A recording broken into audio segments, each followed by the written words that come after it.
Genèse, chapitre 2. Ainsi furent achevés les cieux et la terre et toute leur armée. Dieu acheva au 7e jour son œuvre qu'il avait faite, et il se reposa au 7e jour de toute son œuvre qu'il avait faite.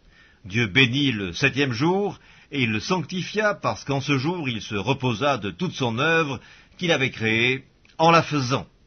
Voici les origines des cieux et de la terre quand ils furent créés. Lorsque l'Éternel Dieu fit une terre et des cieux, aucun arbuste des champs n'était encore sur la terre, et aucune herbe des champs ne germait encore, car l'Éternel Dieu n'avait pas fait pleuvoir sur la terre, et il n'y avait point d'homme pour cultiver le sol. Mais une vapeur s'éleva de la terre, et arrosa toute la surface du sol. L'Éternel Dieu forma l'homme de la poussière de la terre, il souffla dans ses narines un souffle de vie, et l'homme devint un être vivant. Puis l'Éternel Dieu planta un jardin en Éden, du côté de l'Orient, et il y mit l'homme qu'il avait formé. L'Éternel Dieu fit pousser du sol des arbres de toute espèce, agréables à voir et bons à manger, et l'arbre de la vie au milieu du jardin, et l'arbre de la connaissance du bien et du mal. Un fleuve sortait d'Éden pour arroser le jardin, et de là il se divisait en 4 bras. Le nom du premier est Pishon. C'est celui qui entoure tout le pays de Havila, où se trouve l'or. L'or de ce pays est pur, on y trouve aussi le bdellium et la pierre d'onyx. Le nom du second fleuve est Gihon, c'est celui qui entoure tout le pays de Cush. Le nom du troisième est Hiddekel, c'est celui qui coule à l'orient de l'Assyrie. Le 4e fleuve, c'est l'Euphrate. L'Éternel Dieu prit l'homme et le plaça dans le jardin d'Éden pour le cultiver et pour le garder.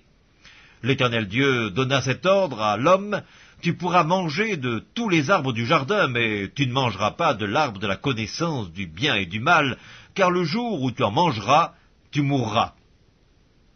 L'Éternel Dieu dit: il n'est pas bon que l'homme soit seul, je lui ferai une aide semblable à lui. L'Éternel Dieu forma de la terre tous les animaux des champs et tous les oiseaux du ciel, et il les fit venir vers l'homme pour voir comment il les appellerait, et afin que tout être vivant portât le nom que lui donnerait l'homme. Et l'homme donna des noms à tout le bétail, aux oiseaux du ciel et à tous les animaux des champs. Mais pour l'homme, il ne trouva point d'aide semblable à lui. Alors l'Éternel Dieu fit tomber un profond sommeil sur l'homme qui s'endormit. Il prit une de ses côtes et referma la chair à sa place. L'Éternel Dieu forma une femme de la côte qu'il avait prise de l'homme, et il l'amena vers l'homme. Et l'homme dit: voici cette fois celle qui est os de mes os et chair de ma chair. On l'appellera femme, parce qu'elle a été prise de l'homme. C'est pourquoi l'homme quittera son père et sa mère, et s'attachera à sa femme, et ils deviendront une seule chair. L'homme et sa femme étaient tous deux nus, et ils n'en avaient point honte.